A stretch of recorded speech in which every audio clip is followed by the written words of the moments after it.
오늘 새벽에 이렇게 오신 여러분을 주님으로 환영합니다.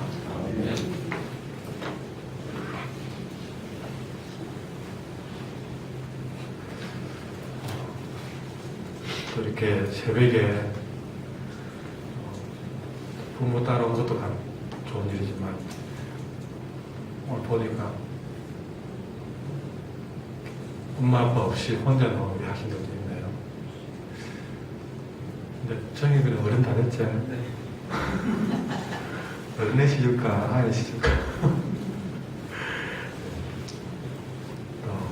그럴 것 같고 희찬 너무 멋있다. 엄마 아이들 때문에 감동이 그냥 보는 것만으로 감동이 확 밀려옵니다. 정말 이 아이들 아는 날에 하나님 은혜가 더 충만했으면 좋겠고 하나님의 이들을 크셨으면 좋겠습니다. 정말 애들 어른들을 부끄럽게 하고 작아주고 애들이 이 땅에 정말 교회에 가나 세상에 가나 빛이 되고 소금이 되었으면 좋겠어요. 말씀으로 기도 먹고 잘 자랐으면 좋겠습니다. 세상이 희망을 볼 만한 사람들이 없기 때문에 어쩌면 애들이 조금만 바르게 해도 하나님 정말 빛나게 하실 거라고 믿습니다.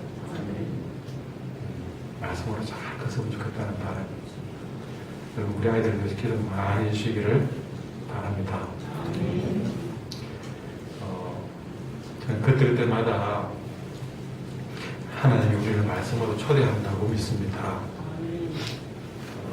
여러분 어떤 음식을 만들어 놓으면 이거 누가 좋아하는데 하는 생각이 들지요.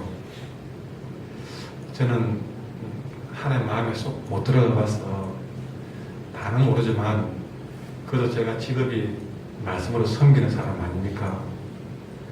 성경을 그래도 성경으로 인생을 그래도 산다고 해도 관이 아닌데 그래서 성경을 통해서 하나님의 마음을 어느 정도는 저는 본다고 생각을 해봅니다. 음식과 마찬가지로 하나님은 이 말씀을 꼭 들려주고 싶은 사람은 어떻게든 초청을 하더라. 그래서 우리 새벽에 나온 거는 내가 새벽에 나가야지 결심했는도 아니에요.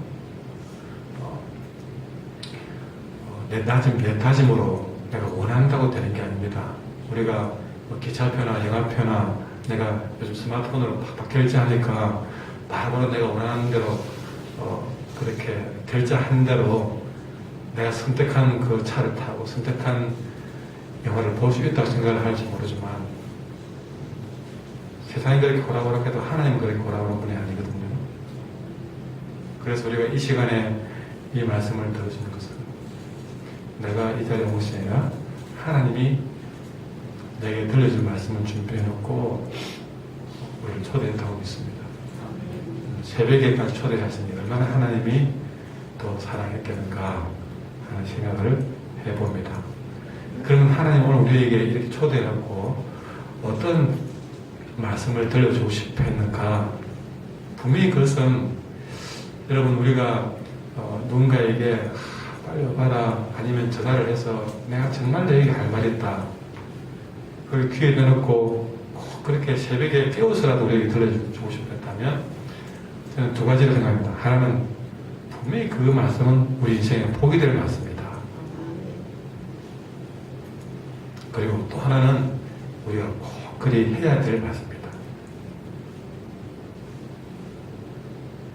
꼭 해야 될 말씀입니다. 여러분 꼭 해야 된다는 말씀을 생각할 때 저는 마라톤이 생각이 납니다. 여러분 마라톤 1화를 보면 정말 그가 그 어마어마한 길을 달려오던 이유는 뭡니까? 여러분 그것처럼 우리는 이 말씀을 목숨을 다해서 달려왔던 그 주자처럼 우리가 이 말씀을 꼭 지켜야 된다는 거죠. 힘이 들도록 지켜야 된다. 그러면 그것은 아까 말씀드린 것처럼 분명히 그것은 우리 인생에 어마어마한 복이 될 것이다. 우리 하나님은 용심구리가 아닙니다. 그래서 뭔가를 힘들게 시켜놓고 우리가 그거 잘하나 못하나 살피는 분이 아니라 정말 그 말씀대로 살면 너무 복이 될 것 같아서 그걸 지키라고 주시는 것이죠. 자, 서두가 이제 길었지만 그만큼 우리 귀를 기울여 봐야 된다는 것이죠. 오늘 말씀은 이 말씀을 들을 준비가 되어 있는 자들에게 신자다운 삶이 뭔가 하는 것을 말씀하고 있습니다. 우리가 하나님을 따르려면 부담은 되더라도 이 말씀을 따라가야만이 하나님의 자녀다운 또 믿는 사람 성경책을 들고 다닐 그런 자격이 있다.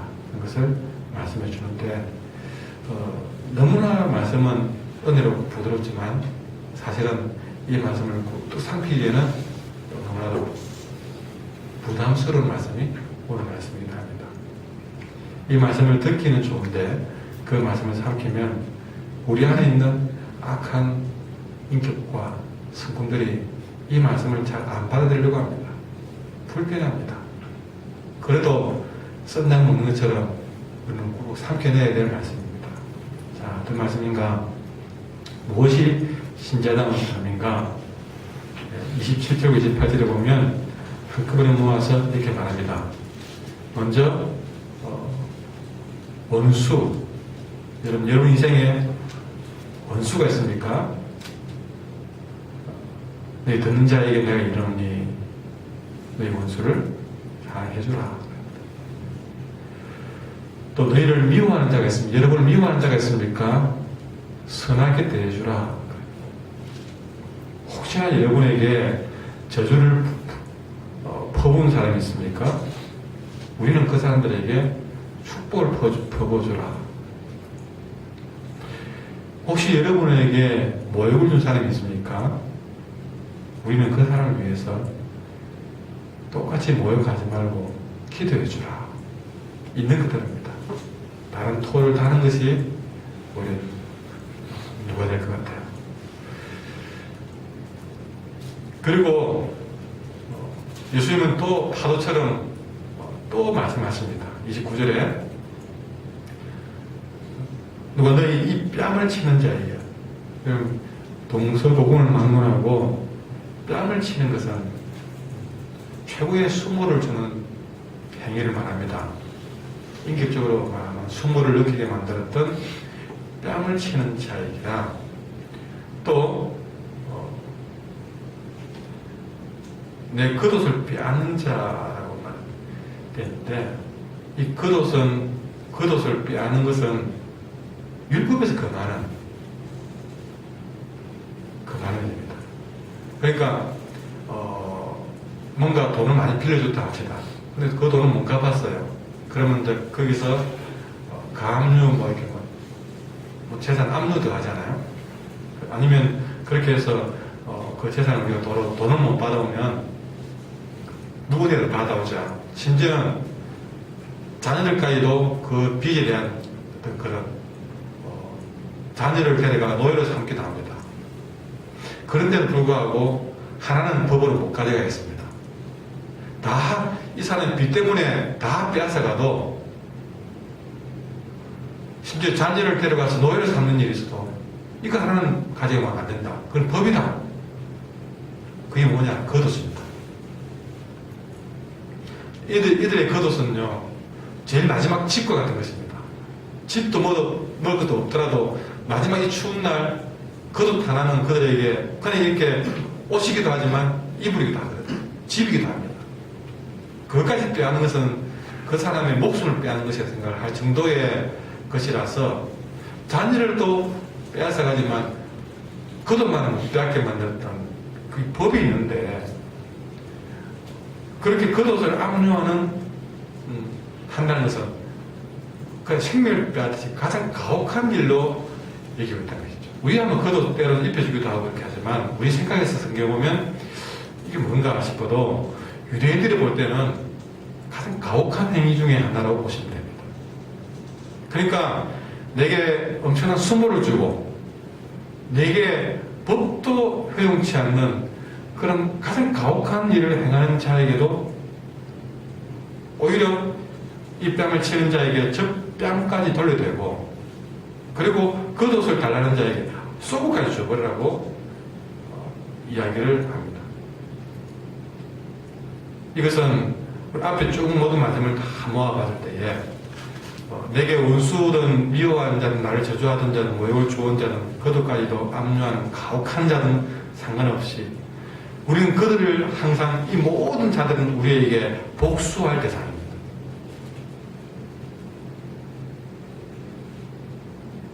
내게 복수할 마음을 불러일으키는 이들인데 그런 자들에게 더 너그러운 태도를 보이라고 가르치고 있습니다. 그래서 30절에 결론적으로 내게 구하는 자에게 주고 가져가는 자에게 다 달라고 하지 마라. 이것이 오늘 주님이 신자다운 삶에 대해서 말씀하신 것입니다. 이렇게 하고 31절에 이 모든 것을 한마디로 요약을 하면서 하는 말이 자기가 상대방에게 받고 싶은 대로 그렇게 남을 대접해 주라고 얘기를 합니다. 나는 이런 말 듣고 싶다 그러면 나도 그런 말 해주고 내가 그거 받고 싶다 그러면 나도 그것 해주고 내가 그 사람에게 원하는 게 있으면 내가 그 사람에게 그렇게 해주라는 것이죠. 이것이 우리가 여기서 앞에서 예를 들지 않은 것이라 할지라도 31절의 원칙으로 살아가는 것이죠.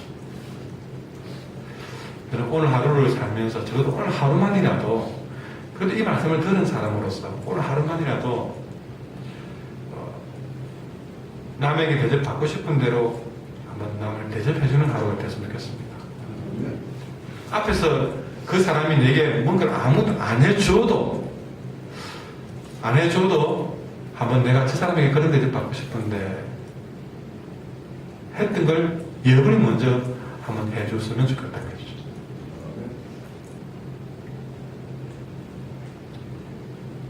그러면서 하는 말이 32절부터 33절, 34절에 보면 이렇게 설득하듯이 아니면 가르치지 말합니다. 야, 우리가 받는 만큼 준다면 그러니까 우리를 사랑해주는 사람을 사랑해주고 내게 잘 대해주는 사람에게 잘 대해주고 내가 이거 주면 이렇게 주겠지 하고 생각해서 구워주면 그게 무슨 칭찬받을 일이 되겠느냐 얘기합니다. 그러면서 하는 말이 그건 죄인들도 다 하는 일이다. 여러분 하나님 여기서 우리에게 뭘 말합니까? 죄인들도 다 하는 거 그건 하나도 성에 안 찼는 것이죠. 남들 다 할 줄 아는 거 그걸 말하는 것이 아니라는 것입니다. 죄인도 다 하는 거, 아도 다 하는 거, 그거 해가지고 내가 뭐 좀 사랑했다고, 잘 대해줬다고, 구워줬다고 자랑할 게 없다. 칭찬할 것도 없다.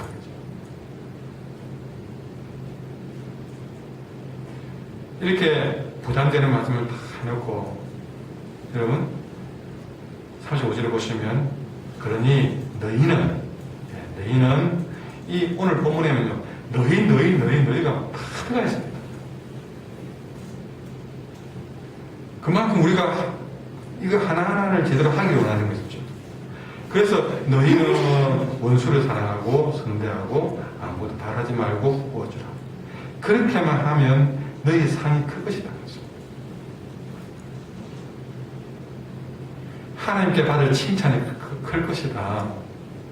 여러분 하나님의 상을 기대합시다. 하나님의 상은 인간의 그 어떤 상보다도 큰 상입니다. 하나님이 거저 주는 흔히 주는 상도 세상에 주는 상보다 큰 것입니다. 그렇다면 그분이 마음 먹어주면 말로 다 표현할 수 없는 상일 줄 믿습니다. 가장 큰 상은 뭐냐? 이미 상이 하나 예고되어 있습니다. 가장 큰 상은 지극히 높으신 이의 아들이 되리라.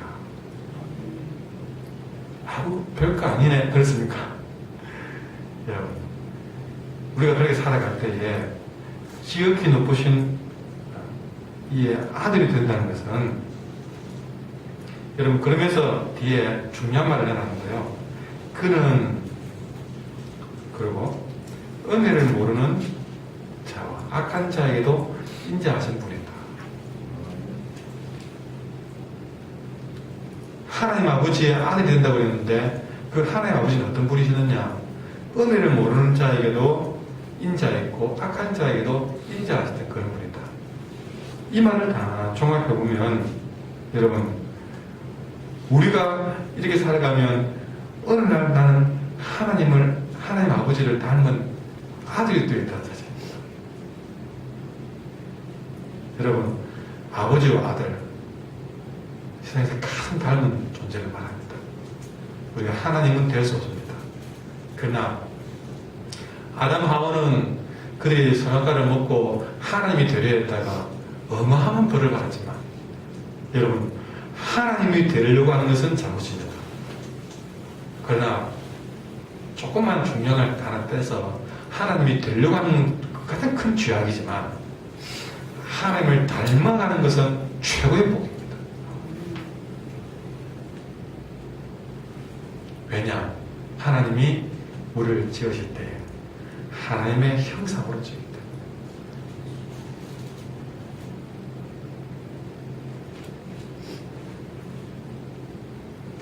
그 하나님을 닮은 것을 어디서 보시느냐? 아까 말했던 원수까지도 미워하는 자도 선대해주고 그를 사랑해주고 축복해주고 기도해주고, 그렇게 행할 때에 하나님 아버지를 닮았다.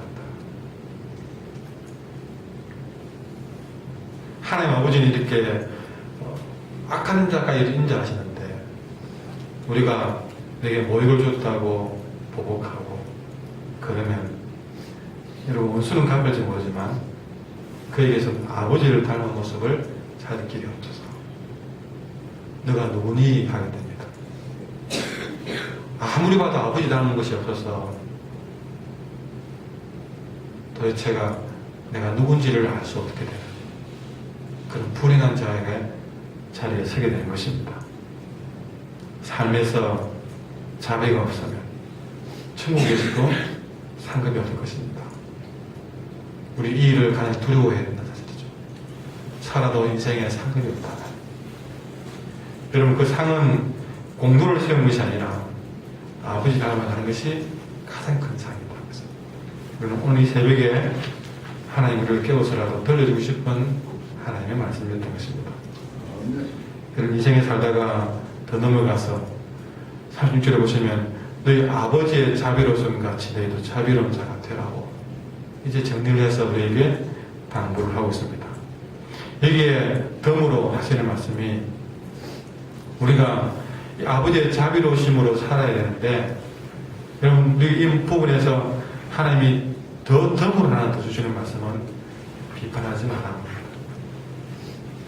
원수를 우리가 사랑하면 하는 이 숙제가 남아있는데 불구하고 그걸 두고 오히려 우리는 그 누군가의 원수가 되어서 누군가를 비판하고 있고, 그 비판을 통해서 내게 모욕을 주는 사람에게도 우리가 선대를 해야 될 입장인데, 그들을 위해 기도해야 될 입장인데, 오히려 우리가 반대로 그 누군가를 모욕을 주는 비판을 하고 있고, 또 그 누군가에게 정죄하고 있고, 그 누군가를 용서하지 못하고 있으면, 우리가 그렇게 누군가를 비판하고 정죄하고 용서하지 못하는 그 헤아리는, 그 헤아림으로 우리도 도로 비판을 받고 정죄를 받고 하는 헤아림을 도로 받게 되기 때문이죠.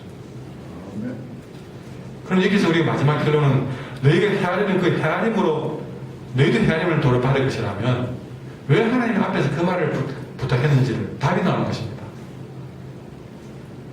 우리가 앞부분에서 원수를 사랑하는 그 헤아림으로 우리는 사랑의 헤아림을 받게 되시고, 우리가 선대해주는 그 남에게 미워하는 자까지도 선대해주는 그 헤아림을 통해서 그 누군가 나를 미워하는 그 사람은 나를 선대해 줄 것이고, 나를 저주했다 할지라도 그 사람을 축복해 줌으로써 그 사람은 나를 축복해 주는 헤아림을 도로 받게 되겠다는 것을 마지막 결론을 말씀해주고 있는 것입니다. 여러분, 바로 이것이 하늘나라의 원리이기 때문에 주면 반드시 받게 된다는 이 원리 때문에 오늘 다시 한번 우리의 삶을 돌아봐야 될 것입니다. 이렇게 하나님께서 우리가 남에게, 나를 저주하는 자에게 축복해주고 기도해준다 합시다. 그 사람이 내게 그래 해주어도 아무런 답을 안 주면 그는 하나님 우리가 미친 거 아닙니까? 그럴 때에 하나님은 웃으면서 말씀하십니다.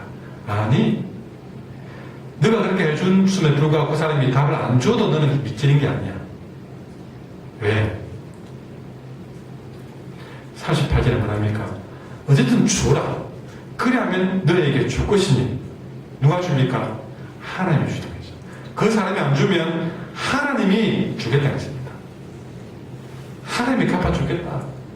어떻게? 후하게 주겠다, 나는. 후하게 되어서 누르고 흔들어 넘치도록 해서 너에게 안겨주겠다.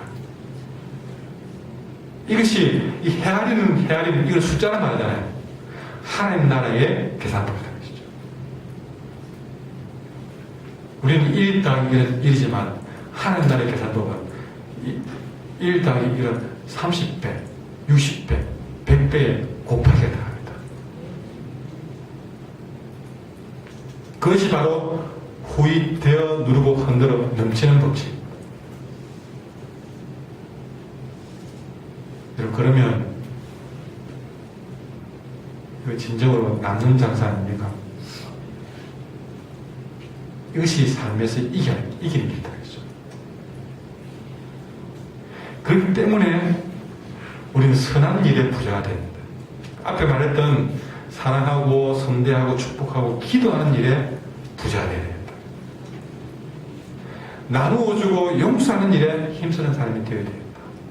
이거 남는 장사다.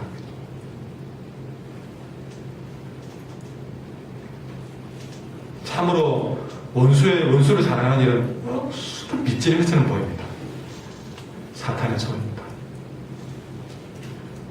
나를 미워하는 자에게 잘해주는 것, 이건 내가 지고 들어가는 일이다. 그것이 이기는 길이다. 또 돌아서면 사탄이 내 마음속에, 아니, 그럼 네가 진다. 네가 억울하다. 네가 억울해진다. 끊임없이 말할지라도 오늘 말씀이 귀에 쟁쟁거려서 마귀의 소리를 이기고, 여러분 정말 주님이 원하시는 삶에서 승리하기를 간절히 소망합니다. 453장